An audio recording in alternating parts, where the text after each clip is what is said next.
Hello, we are Desi Consulting, and today we'll be doing a financial analysis for the French spirits company Pernod Ricard. First, me and Chi-Hsuan will give you a general context of what the company is right now, where it stands, and where its stock price has performed in the last year. And then Louis and Jim will take over and do a financial health check for the company and give you the final recommendation on whether to keep the share or sell them or buy them. So we'll start by looking at the activity of Pernod Ricard. Pernod Ricard is a global wines and spirits company of French origin. Their product portfolio ranges from whiskey like Jameson to vodka like Absolute, and even rum and gin like Havana Club, etc. And recently they have been working on mixed beverages targeted at younger consumers and newer occasions. In general, their core business strategy revolves around a strong branding and premiumization, and their go-to business strategy is to get their drinks in as many points of sale as possible across the globe, be it liquor stores, bars, nightclubs, convenience stores, etc. So geographically, Pernod Ricard is really diversified. They're present in many countries. They have stable markets such as in North America and Western Europe.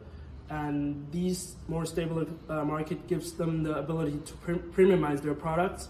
And on the other hand, they have emerging markets in countries such as India, China, and Latin America.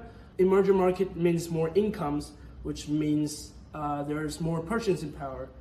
And the mix of these two kinds of markets give them at the same time stability and the potential to grow in the future.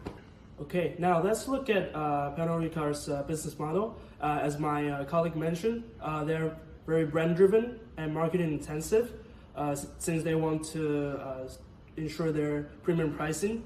That's why they did a lot of advertising and sponsorships. And for the production of the spirits, it doesn't take a lot of capital, but they already have a very premium pricing. That's what the margin is very big, and it's very good for profitability and cash generation. Okay, now let's dive right into the challenges that Pernod Ricard faced during the financial year 2025. Firstly, their global organic sales dropped by 3%. This is due to the decrease of two different important markets, China and the US. So the recent challenges come from the country of India, where in Delhi, to be specific, they have been facing some licensing issues because the authorities refused to give them a license, and for some alleged regulation violations. And but a recent court ruling was an encouraging step, because it basically said that the company cannot be penalized unless and until the legal process has been finished and there is a verdict out there, which is encouraging. And in general, in the Indian market, the sales of the company have grown by 6% due to a good demand for premium brands of whiskey like Blender's Pride and Royal Stag. And as a result, this thing has been able to offset the setbacks in the state capital of Delhi. And the company has declared that the year of 2026 will be a transitioning year, and hope to see more positive trends in the future, but uncertainties in regards of regulations and markets still remain. And now we'll do a quick recap of the share performance of Pernod Ricard for the past year, the highs, the lows, and what might be the reasons behind it.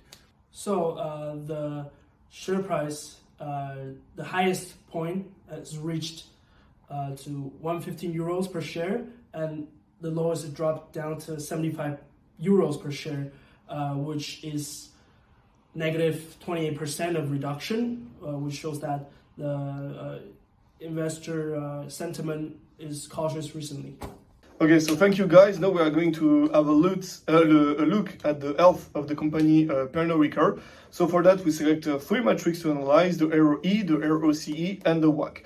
So to start by the ROE, in 2024, the ROE was at 12.71, which is very, very good for an investor. But as we can see it close to the end of the year at 2025, the estimation is around 11.81, which is very good, but we can see a decrease that it refers to the science that our mate just talked before.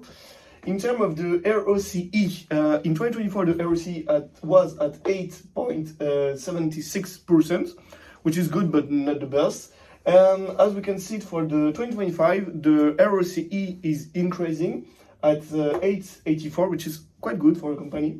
In terms of WACC, the WACC in 2024 was at 5.52, but for 2025, as the estimation, again, because the year is not finished, the WACC is at 5.56, which shows an increase in the WACC. But as we can see, to reassure you, the ROCE is still higher than the WACC during the estimation of 2025, which shows that Pernod Ricard, even if they got problem regarding to the ROE, because they're creating less revenue, they're still creating some value because the ROCE is still higher than the WACC. So it shows that the company is not as good as 2024, but we can show a decrease, but not the baddest one. And so now I will let Jim introduce about the ratio for the net debt and the equity. Okay, thanks Louis.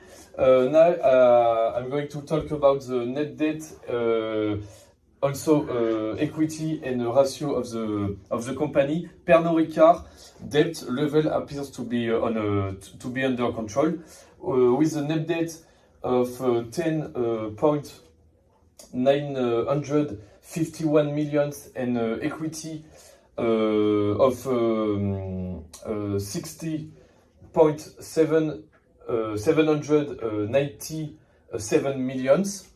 The company have present a ratio less than 1, reflecting moderate indebtedness. The financial structure suggests that the company still has room for maneuver to finance its investments or absorb economic shock while maintaining its ability to meet its commitment. Now I'm going to talk about the financial health of the company Pernod Ricard. Despite a 3% decline in organic sales, mainly due to decreased sales in United States and related to tariff, and a decline in sales in China due to restriction of the Martell company, the company present a good health, a good financial health. The ROC and WACC confirm confirm continued value creation. The balance sheet is actually solid with the net debt and equity, and also its ratio. And for